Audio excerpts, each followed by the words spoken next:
Bonjour à tous. Aujourd'hui, nous allons parler des gouttières. J'en avais parlé dans la vidéo sur le bruxisme en expliquant que je referai une vidéo spécifique dessus. Pourquoi? Tout simplement parce qu'il y a différents types de gouttières qui ont des formes différentes et surtout des actions différentes. Donc, gouttière, c'est un petit peu vaste quand on dit j'ai une gouttière. Mais une gouttière pourquoi? Une gouttière comment? C'est ce que nous allons essayer de voir ensemble aujourd'hui.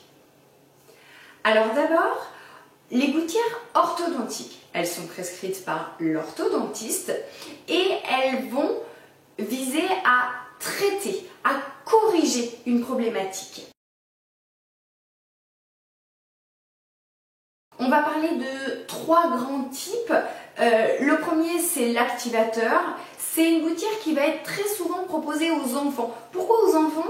Parce que, comme son nom l'indique, il active la croissance du maxillaire et de la mandibule et il active le bon fonctionnement et le bon emboîtement de ces deux parties. Donc, il active la bonne mise en place des dents dans la bouche de l'enfant.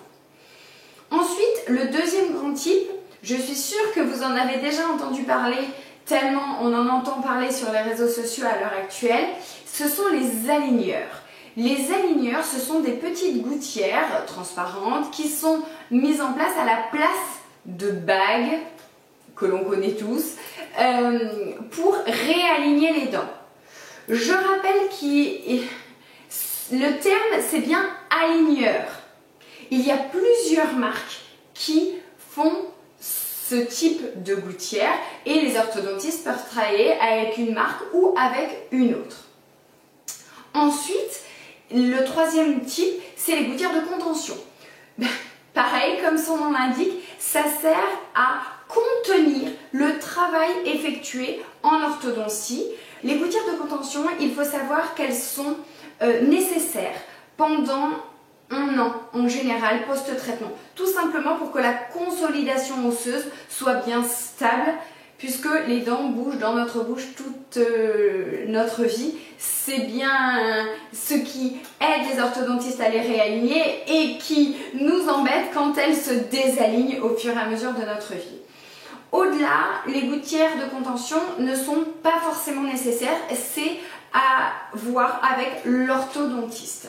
En tout cas, elles ne sont pas à garder à vie, c'est certain. Petit aparté, ce qui veut dire que si une gouttière de contention est gardée un an post-traitement et puis qu'ensuite on discute doucement de voir si on l'enlève ou pas et que ce n'est pas gardé toute la vie, si à la place de la gouttière de contention on met un fil de contention, ça devrait être les mêmes règles, non?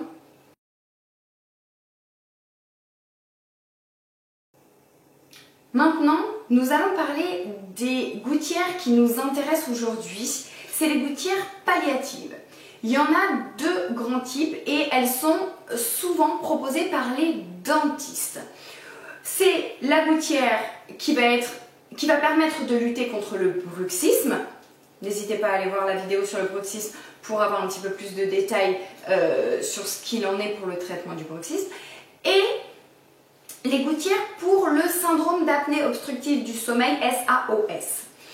Ces deux types de gouttières sont très différents et ont des actions très différentes, donc on va vraiment parler des deux très spécifiquement. J'espère que ça pourra vous aider. Merci beaucoup et à bientôt. Au revoir.